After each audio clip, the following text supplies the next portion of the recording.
Maalinsangan ang umaga sa bayan ng San Isidro. Abala ang mga tao sa palengke.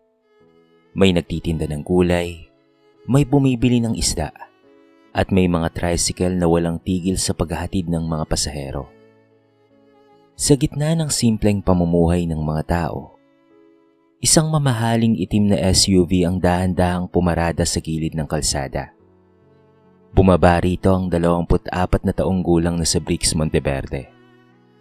Matangkad, gwapo, mamahali ng suot, at kilala sa buong bayan bilang anak ng isa sa pinakamayamang negosyante. Ngunit bukod sa kanyang yaman, isa pa ang mas kilala sa kanya, ang kanyang kayabangan. "Oy Brix, kamusta?" Bati ng isang tindero. Hindi man lamang siya lumingon. "Busy ako," malamig niyang sagot habang naglalakad na parang walang ibang tao sa paligid. Para kay Brix, ang mga mahihirap ay mga taong tamad. Naniniwala siya na ang pera ang sukatan ng tagumpay at ang magagarang sasakyan ang simbolo ng tunay na halaga ng isang tao. Maya-maya, narinig niya ang maingay na pag-ugong ng isang lumang sasakyan. Lumingon siya. Isang kupas na kulay asul na kotse ang mabagal na huminto sa tapat ng panaderya. Halatang ilang dekada na ang tanda nito. May kalawang sa gilid, gasgas ang pintura, at tila ilang beses nang inayos ang makina.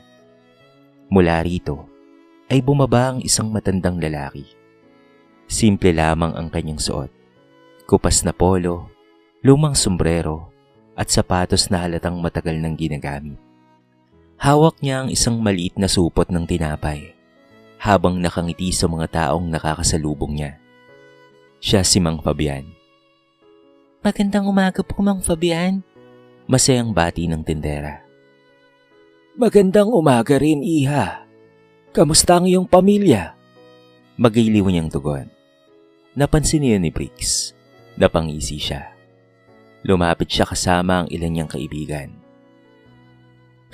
"Grabe naman tay," malakas niyang sabi upang marinig ng lahat. "Hindi pa ba kayo naiiya sa sasakyan niyo?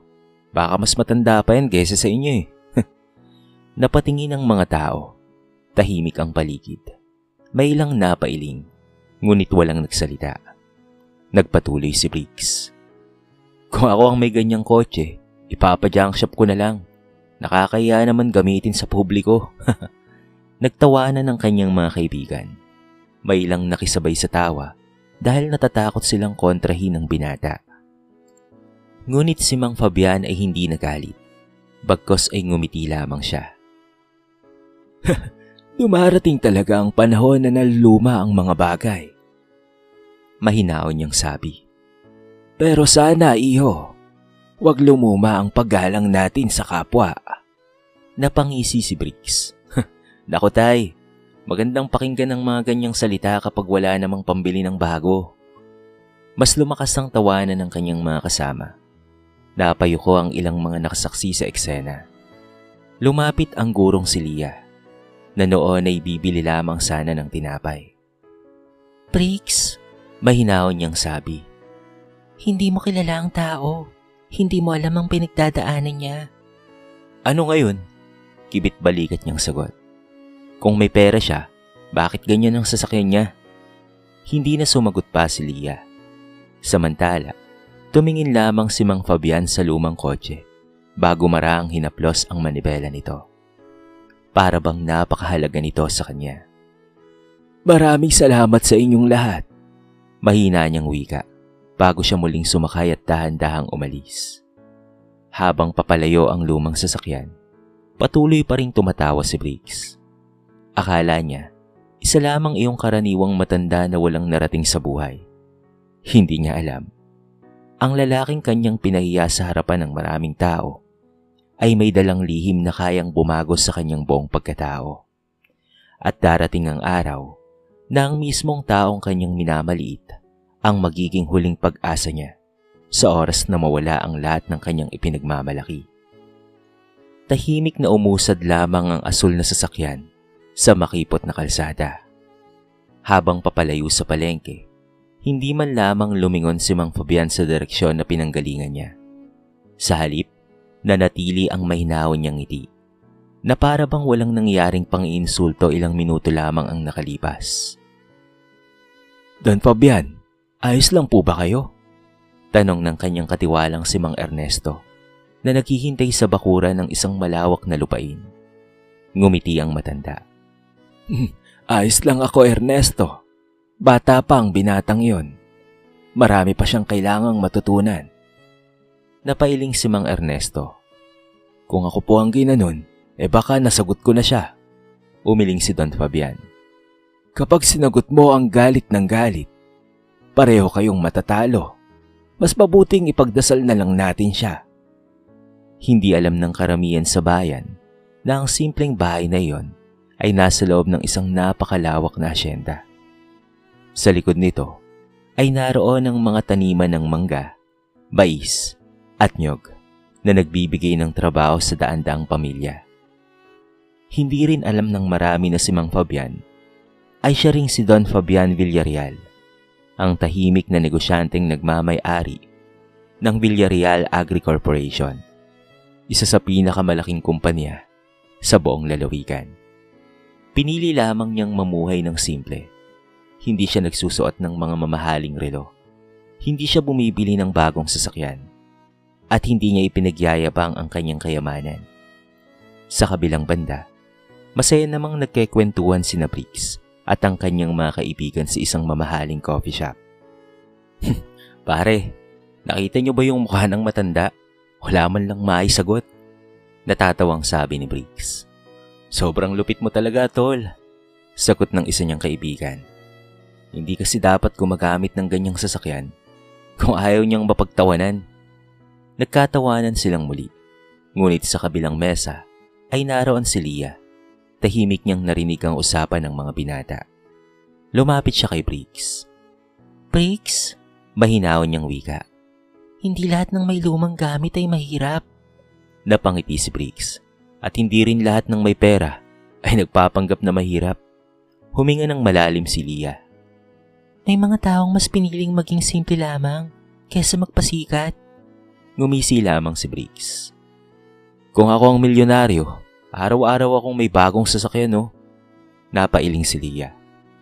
Kapag dumating ang araw na mawala ang lahat ng meron ka, saka mo maiintindihan ang tunay na halaga ng tao. Hindi na sumagot pa si Briggs. Sa isip niya, imposibleng mangyari yon. Napakayaman ng kanilang pamilya. Napakalawak ng negosyo ng kanyang ama. At para sa kanya, habang may pera, wala siyang dapat na ikatakot. Samantala, kinaumagahan ay nagtungo si Don Fabian sa isang maliit na barangay. May bitbit siyang mga sako ng bigas, gamot at mga school supplies para sa mga batang kapuspalad. Isa-isang lumapit ang mga tao upang magpasalamat. Maraming salamat po, Don Fabian. Kayo po ang dahilan kung bakit nakapag-aaral ang anak ko. Salamat po. Pagpalain pa po kasi sana ng Diyos. Ngumiti lamang ang matanda. Huwag niyo akong pasalamatan, sagot niya. Ipasa ninyo ang kabutihan sa iba kapag kayo naman ang nagkaroon. Habang pinagmamasdan siya ng mga tao, wala ni isang nakarinig na binanggit niya ang nangyari sa palengke. Hindi niya hinangad na mapahiya si Briggs. Hindi rin siya nagbalak na gumanti. Sa halip, gabi-gabi niyang isinama sa kanyang panalangin ang pangalan ng binatang ng insulto sa kanya. Ngunit hindi alam ni Briggs, habang patuloy siyang nagmamalaki sa kanyang yaman, unti-unti namang dumarating ang unos na babago sa takbo ng kanyang buhay. Isang unos na hindi kayang pigilan ng pera, kapangyarihan o impluwensya ng kanyang pamilya. Lumipas ang ilang linggo matapos ang insidenteng nangyari sa palengke. Patuloy pa rin ang marangyang buhay ni Briggs Monteverde. Halos gabi-gabi siyang nasa mamahaling restaurant kasama ang kanyang mga kaibigan. Kung hindi naman, ay nasa bar o kaya nagpapapalit-palit ng mamahaling damit at sapatos.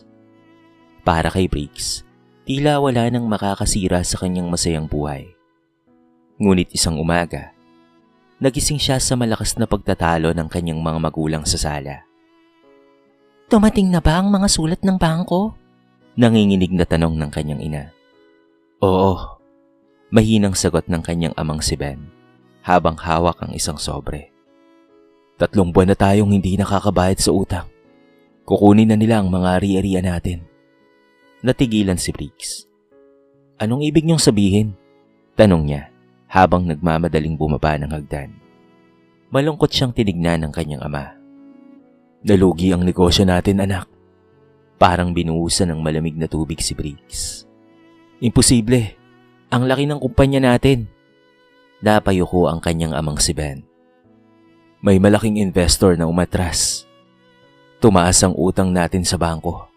Sinubukan kong iligtas ang negosyo pero hindi na kinaya. Hindi makapaniwala si Briggs. Hindi pwedeng mangyari yan. Ngunit yon ang katotohanan. Sa loob lamang ng ilang araw, isa-isang hinatak ng bangko ang kanilang mga sasakyan. Isinara ang ilang nilang negosyo. Ipinagbili ang malaking bahay upang mabayaran ang bahagi ng kanilang pagkakautang. Ang dating mga empleyadong nakangiti sa kanila ay tahimik na lamang na nagpaalam. Mas masakit pa roon, isa-isa ring nawala ang mga kaibigan ni Briggs. Tinawagan niya ang isa sa mga ito. Pare, pwede ba kitang mahiraman? Kailangan lang talaga eh. Tahimik ang kaibigan sa linya. Pasensya na Briggs ha, medyo gupit din ako eh. At agad itong nagbaba ng telepono. Tinawagan niya ang isa pa. Hindi na siya sinagot. Maging ang babaeng madalas niyang ipasyal ay hindi na rin nagparamdam. Doon niya unang naranasan ang pakiramdam ng maiwan. Kinagabihan, tahimik siyang nakaupo sa labas ng inuupahan nilang maliit na bahay. Lumapit ang kanyang ama at naupo sa tabi niya. Masakit anak? Hindi kaagad nakasagot si Briggs. Unti-unting tumulo ang kanyang mga luha. Pa, bakit ganun? Akala ko marami akong kaibigan. Hinawakan ng kanyang ama ang kanyang balikat. Ang tunay na kaibigan ay nananatili kahit wala ka ng may pagmamalaki anak. Napayuko si Briggs. Sa unang pagkakataon, naalala niya ang matandang kanyang pinahiya. Naalala niya ang mga salitang binitawan nito. Dumarating talaga ang panahon na naluluma ang mga bagay. Pero sana, huwag lumuma ang paggalang natin sa kapwa. Napapikit si Briggs. Bigla niyang naisip na baka mali ang naging pagtingin niya sa mga tao. Ngunit huli na ba ang lahat? Kinabukasan, bitbit ang isang simpleng folder ng resume. Nagsimula siyang maghanap ng trabaho. Isa-isa siyang tinanggihan. Wala kaming bakante. Kulang ang karanasan mo. Pasensya na ha, hindi ka kasi pwede. Sa bawat saradong pinto, lalo niyang nararamdaman ang bigat ng buhay. Habang naglalakad pa uwi, nadaanan niya ang parehong palengke, kung saan minsan niyang pinahiya ang isang matanda. Tahimik siyang tumingin sa lugar.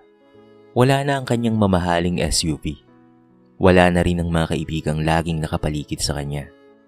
Siya na ngayon ang simpleng taong walang kasiguraduhan ng bukas. Hindi niya alam na sa mismong araw na yon, may isang taong lihim na nagmasid sa kanya mula sa loob ng isang lumang asul na sasakyan. At ang taong iyon ay walang iba kung hindi si Don Fabian.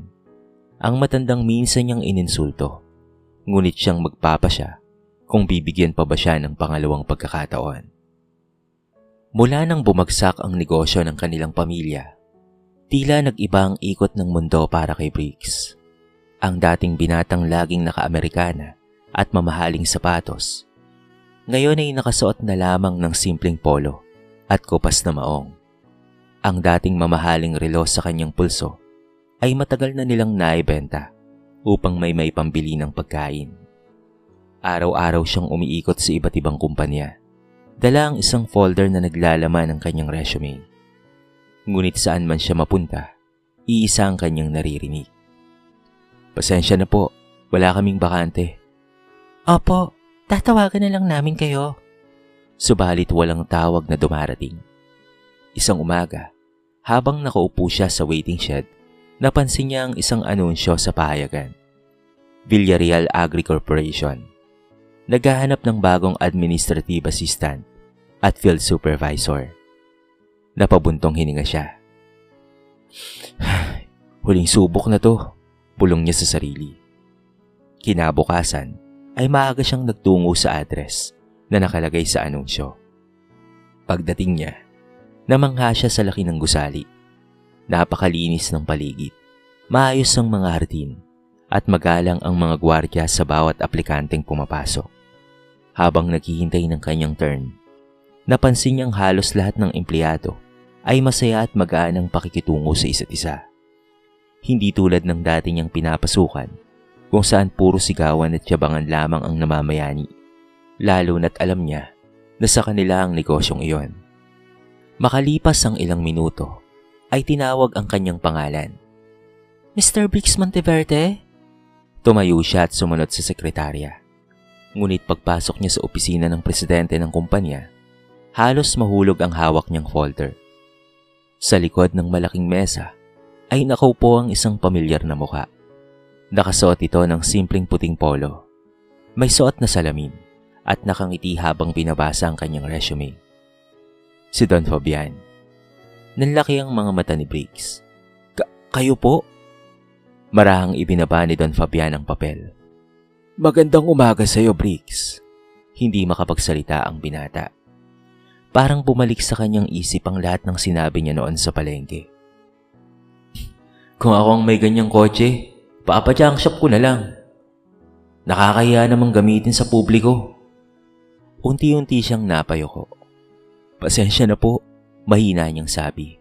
Hindi ko alam. Hindi ko po alam na kayo pala ang may-ari ng kumpanyang ito. Ngumiti lamang ang matanda. Kung alam mo ba noon, hindi mo ba ako iinsultuhin? Napatahimik si Briggs. Hindi siya makasagot. Ilang sandali silang parehong nanahimik. Sa isip ni Briggs, sigurado siyang tatanggihan siya nito. Sigurado siyang iyon na ang kabayaran sa kanyang pagmamataas. Ngunit kabaliktaran ang nangyari. Tumayo si Don Fabian at lumapit sa kanya. Briggs, malumanay niyang sabi. Lahat tayo ay nagkakamali. Ang mahalaga ay kung handa tayong matuto. Napatingin ang binata sa matanda. Binasa ko ang resume mo. Maganda ang pinag-aralan mo. Pero higit sa diploma, gusto kong malaman kung handa ka ng magpakumbaba. Napaluha si Briggs. Opo, handa na po ako. Kung bibigyan niyo po ako ng pagkakataon, sisikapin ko pong patunayan na nagbago na po ako. Ngumiti si Don Fabian. Simula bukas, tanggap ka bilang probationary employee. Hindi makapaniwala si Briggs. Ako po? Tatanggapin niyo pagkatapos ng ginawa ko? Tumango ang matanda. Ang paghihiganti ay madaling gawin. Pero ang pagbibigay ng pangalawang pagkakataon, ang tunay na nagpapakita ng lakas ng puso. Tuluyan ang napaiyak si Briggs. Sa unang pagkakataon sa kanyang buhay, may taong pinili siyang patawarin sa halip na gantihan. Hindi pa niya alam na ang trabahong iyon ay simula pa lamang ng mas malalim na aral na ituturo sa kanya ni Don Fabian. Isang aral na nakatago sa likod ng lumang asul na sasakyan na minsan niyang pinagtawanan. Mabilis na lumipas ang mga araw sa Villarreal Agri Corporation. Bilang bagong empleyado, sinikap ni Briggs na gawin ng maayos ang bawat trabahong ibinibigay sa kanya. Siya na dating ayaw makisalamuha sa mga ordinaryong tao, ngayon ay marunong nang bumati sa gwardiya, makinig sa mga kasamahan, at tumulong kahit hindi siya inuutusan. Napansin niyon ni Don Fabian. Isang hapon, matapos ang trabaho, nakita ni Briggs ang matanda sa garahe ng kumpanya. Hawak nito ang isang basahan habang maingat na pinupunasan ng lumang asul na sasakyan. Lumapit siya. Don Fabian, hayaan niyo na po ako, sabi niya, habang iniabot ang basahan. Ngumiti ang matanda at ibinigay yon sa kanya. Tahimik silang naglinis ng sasakyan. Makalipas ang ilang sandali, hindi na napigilan pa ni Briggs ang kanyang sarili. Pwede po ba akong magtanong? Sige, iho. Bakit po hanggang ngayon hindi niyo pa rin po pinapalitan ng kotse na ito? Kaya niyo naman pong bumili ng 10 mas magaganda pa po rito. At mamahalin pa. Napatingin si Don Fabian sa sasakyan. Dahan-dahan niyang hinaplos ang kupas nitong pintura. Alam mo ba, Briggs? Ito ang unang sasakyan na nabili namin ng asawa ko. Napatingin si Briggs. Noong mga panahong nagsisimula pa lamang kami, wala kaming malaking bahay. Maliit lang ang tindahan namin. Dito kami natutulog kapag inaabot na ng gabi sa biyahe. Dito rin namin isinasakay ang mga gulay na ibinebenta namin sa palengke. Napangiti ang matanda habang tila binabalikan ng masasayang alaala. Isang araw, nagkasakit ang asawa ko. Ito rin ang sasakyang nagdala sa kanya sa ospital. Tumigil siya sandali. Nangingilit ang kanyang mga luha. Pero hindi na siya nakauwi pa. Tahimik na yumuko si Briggs. Simula noon, hindi ko na pinalitan ang sasakyang ito. Hindi dahil wala akong pambili. Kung hindi, dahil ito ang natitirang alaala ng babaeng naging katuwang ko sa bawat pangarap ko. Biglang bumigat ang dibdib ni Briggs. Naalala niya ang mga araw na pinagtawanan niya ang lumang sasakyan. Hindi niya alam na ang sasakyang tinawag niyang basura ay naglalaman pala ng napakahalagang alaala. Lumuhod siya sa harapan ni Don Fabian. Don Fabian, patawad po. Napakababaw ng naging pagtingin ko noon. Hinusgahan ko kayo dahil lang sa nakikita ng aking mga mata. Agad siyang itinayo ng matanda. Tapos na yon, iho. Hindi po, habang buhay ko pong pagsisisihan ang ginawa ko. Ngunit ngumiti si Don Fabian. Kung tunay ang pagsisisi mo, huwag mo nang sayangin ang pagkakataong ibinigay sa iyo, ha? Gamitin mo ang karanasang ito para maging mabuting tao. Tumango si Briggs habang pinupunasan ang kanyang mga luha. Mula noon, mas lalo pa siyang naging masipag at mas naging mapagpakumbaba. Tinulungan niya ang matatandang empleyado sa kumpanya. Iginagalang niya ang bawat manggagawa, mula sa janitor hanggang sa mga supervisor, pati na rin sa mga manager. Unti-unti ring napansin ng lahat ang malaking pagbabago sa kanya. Ngunit isang araw, habang pauwi si Don Fabian sakay ng kanyang lumang asul na sasakyan, isang mabilis na truck ang nawala ng preno at rumagasa sa kanyang direksyon. At ang tanging taong nakakita sa paparating na panganib ay walang iba kung hindi si Briggs. Mabilis ang takbo ng oras, ngunit sa pagkakataong iyon ay tila bumagal ang lahat sa paningin ni Briggs. Habang papalabas ng kumpanya si Don Fabian, napansin niyang isang malaking truck ang pababa sa kalsada. Paulit-ulit ang busina nito habang pasuray-suray ang takbo. "Nawala ng preno!" Sigaw yun ng driver habang pilit na kinukontrol ang manibela. Nanlaki ang mga mata ni Briggs. Diretsyong papunta ang truck sa lumang asul na sasakyan ni Don Fabian. "Don Fabian, mag-ingat po kayo!" Hindi na siya nag-isip pa. Buong lakas siyang tumakbo at pinuksan ang pinto ng sasakyan. "Labas po! Bilis!" Hinila niya ang matanda papalabas. Sa mismong sandaling gumugulong sila sa gilid ng kalsada, rumagasa ang truck. Malakas na bumangga ang truck sa lumang sasakyan. Nagkalat ang mga peraso ng salamin at pati na rin bakal sa kalsada. Napuno ng usok ang paligid. Napaluhod si Briggs habang hiyakap si Don Fabian. "Don Fabian, ayos lang po ba kayo?" Huminga ng malalim ang matanda. "Salamat, iho. Kung hindi dahil sa'yo." Hindi niya na natapos pa ang kanyang sasabihin. Dumating ang mga empleyado at mga tao sa paligid upang tumulong. May tumawag ng ambulansya. Habang sinusuri ng mga rescuer ang nangyari, nakita ni Don Fabian ang wasak niyang sasakyan. Napangiti siya. "Maraming salamat talaga."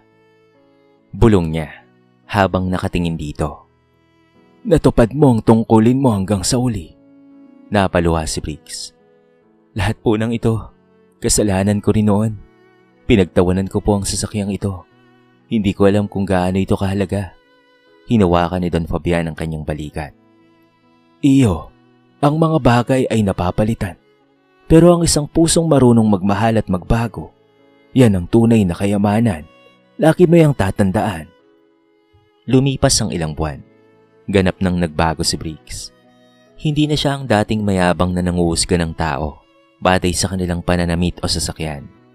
Mas pinili niyang makisalamuha sa mga manggagawa, tumulong sa mga mahihirap, at kumalang sa mga matatanda. Sa tulong ni Don Fabian, Naging isa siya sa mga pinagkakatiwalaang pinuno ng kumpanya. Isang araw, muling bumalik si Briggs sa palengke. Ngunit iba na ang kanyang pakay. May nakita siyang isang matandang hirap magbuhat ng mga gulay. Agad niya itong nilapitan. "Tay, ako na po ang magdadala." Ngumiti ang matanda. Maraming salamat sa iyo, iho.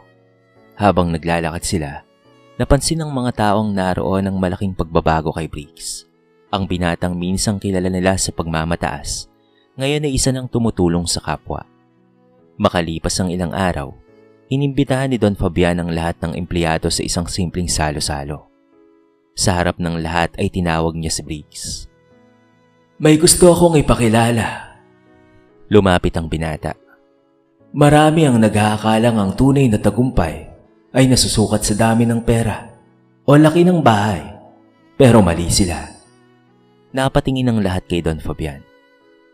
Itong binatang ito ang patunay na ang pinakamahalagang tagumpay ay ang pagbabago ng puso. Napaluha si Briggs. Lumapit siya kay Don Fabian at niyakap ito ng mahigpit. Maraming salamat po, Don Fabian. Hindi niyo lang po ako binigyan ng trabaho. Binigyan niyo rin po ako ng panibagong buhay at pag-asa. Ngumiti ang matanda. Wala yon, iho. Basta't lagi mo lang tatandaan na ang tao ay hindi nasusukat sa kanyang sasakyang minamaneho, sa bahay na kanyang tinitirhan, o sa pera niya na nasa bangko. Ang tunay na mayaman ay ang taong marunong magmahal, magpatawad at gumalang sa kanyang kapwa. At mula noon, naging inspirasyon ng kwento ni Briggs at Don Fabian sa buong bayan. Isang paalala na ang kayabangan ay maaaring magdala ng pagbagsak, ngunit ang pagpapakumbaba at kabutihan ang siyang tunay na daan patungo sa isang buhay na may dangal at tunay na ligaya. Lumipas ang 5 taon. Marami nang nagbago sa bayan ng San Isidro. Mas lalo pang umunlad ang Villarreal Agri Corporation, ngunit nanatiling simple ang pamumuhay ni Don Fabian. Kahit ilang beses siyang hinikayat ng kanyang mga empleyado na bumili ng bagong mamahaling sasakyan, lagi lamang siyang ngumingiti. Mas mahalaga ang taong nasa loob ng sasakyan kaysa sa sasakyan mismo, madalas niyang sabihin. Samantala, si Briggs ay hindi na ang dating binatang mayabang na kilala ng buong bayan. Ngayon, siya na ang namamahala sa mga proyekto ng kumpanya para sa mga mahihirap na magsasaka. Tuwing umaga, bago magsimula ang trabaho, umiikot siya sa mga bukirin upang kamustahin ang bawat manggagawa. "Kamusta po ang pamilya niyo, Mang Pedro? May kailangan po ba kayo, Aling Rosa?" Hindi na siya nahihiyang makipagkamay sa mga taong dating ang minamaliit. Hindi na rin siya tumitingin sa mamahaling damit o mamahaling sasakyan. Mas pinahahalagahan niya ngayon ang kabutihan ng puso. Isang hapon, habang naglalakad si Briggs sa lumang palengke, napansin niya ang isang grupo ng kabataang nagtatawanan sa isang matandang nagtutulak ng lumang kariton. Mabilis siyang lumapit. "Mga iho," mahinahon niyang sabi. "Huwag niyong pagtawanan ng taong nagsisikap. Hindi niyo alam ang kwento ng buhay niya." Nagtaka ang mga kabataan. "Dati rin akong katulad ninyo," tugtong ni Briggs. "Akala ko noon, ang yaman ng sukatan ng pagkatao. Pero mali ako." Tahimik na nakinig ang mga ito. Tinulungan ni Briggs ang matanda sa pagtutulak ng kariton hanggang sa makarating ito sa bahay. Habang naglalakad pa uwi, napangiti siya. Naalala niya ang mga araw na una niyang nakita ang lumang asul na sasakyan ni Don Fabian. Kung hindi dahil sa pagkakamaling iyon, marahil ay hindi siya magiging taong siya ngayon. Pagdating niya sa bahay ni Don Fabian, nadatnan niyang nakaupo ang matanda sa beranda habang umiinom ng mainit na kape. "Anong iniisip mo, iho?" Nakangiting tanong nito. Umupo si Briggs sa tabi niya. "Iniisip ko po kung papaano niyo po akong nagawang patawharin noon." Ngumiti si Don Fabian habang nakatanaw sa papalubog na araw. Kapag nagtanim ka ng galit, galit rin ang aanihin mo. Pero kapag kabutihan ang itinanim mo, balang araw, kabutihan rin ang babalik sa'yo. Napayuko si Briggs. "Maraming salamat po. Hindi niyo lang po ako binago. Iniligtas niyo rin po ang buhay ko." Marahang tinapik ni Don Fabian ang kanyang balikat. Hindi ako yon. Ang Diyos yon. Ngayon, ikaw naman ang gagamitin niya para magbago ng buhay ng iba. Tumango si Briggs at tinupad niya ang pangakong iyon. Sa mga sumunod na taon, nagtayo siya ng scholarship program para sa mga mahihirap na estudyante at livelihood projects para sa mga magsasaka at matatanda. Hindi niya ito ginawa upang makilala, kung hindi bilang pasasalamat sa taong nagturo sa kanya ng tunay na kahulugan ng kayamanan. At sa bawat kabutihang kanyang nagagawa, iisa lamang ang aral na lagi niyang iniiwan sa bawat taong kanyang nakakasalamuha. Huwag mong husgahan ang tao sa kanyang panlabas na anyo o sa kanyang mga pag-aari, sapagkat ang tunay na mayaman ay hindi ang maraming pera, kung hindi ang taong may pusong marunong magmahal, magpatawad at magbigay ng pag-asa sa kapwa. Sa kwentong ito ay marami tayong mapupulot na aral. Huwag husgahan ang tao batay sa kanyang pananamit, sasakyan o katayuan sa buhay, sapagkat hindi nasusukat ang tunay na halaga ng isang tao sa kanyang mga material na pag-aari, kung hindi sa kanyang pagkatao at kabutihan. Ang kayabangan ay maaaring magdala ng pagbagsak. Kapag ang tao ay puno ng pagmamataas, maaari niyang mawala ang respeto ng iba at matuto lamang sa pamamagitan ng mahirap na karanasan. Ang pagpapatawad ay mas makapangyarihan kaysa sa paghiganti. Pinili ni Don Fabian na patawarin si Briggs, at dahil dito ay nabigyan ng pagkakataon ng binata na magbago at maging mabuting tao. Ang tunay na kayamanan ay ang may mabuting puso. Ang pera, sasakyan at ari-arian ay maaari itong maiwala. Ngunit ang kabutihan, paggalang at pagmamahal sa kapwa ay mga kayamanang hindi kailanman nananakaw o mawawala. Laging may pangalawang pagkakataon para sa mga taong handang magbago. Ano man ang ating mga pagkakamali sa nakaraan, maaari tayong magsimulang mali kung tayo ay magsisisi, magpapakumbaba at magsisikap na maging mas mabuting tao. At ito ang pinakamahalagang mensahe ng kwento. Ang tunay na mayaman ay hindi ang taong maraming ari-arian, kung hindi ang taong may pusong marunong gumalang, magpatawad, rumispeto at magmahal sa kapwa. Dito na po nagtatapos ang ating maiksing kwento sa araw na ito. Sana po ay nagustuhan nyo at sana po ay kinapulutan nyo ng maraming aral. Kayo mga kabarangay, anong masasabi nyo sa ating kwento? I-comment nyo naman po sa baba ang inyong mga reaksyon at babasahin natin ang lahat ng yan. I-comment nyo na rin kung taga saan kayo para naman malaman ko kung hanggang saan nakaabot ang video na ito. Paki-like and share na rin po ang ating kwento para mapakinggan rin ng iba. At kung bago ka pa lamang sa ating channel, baka naman pwedeng pakihit ang subscribe button at bell notification button para palagi kang updated sa mga bago nating upload na katulad nito. So paano mga kabarangay? Hanggang sa muli. Thank you so much and peace out.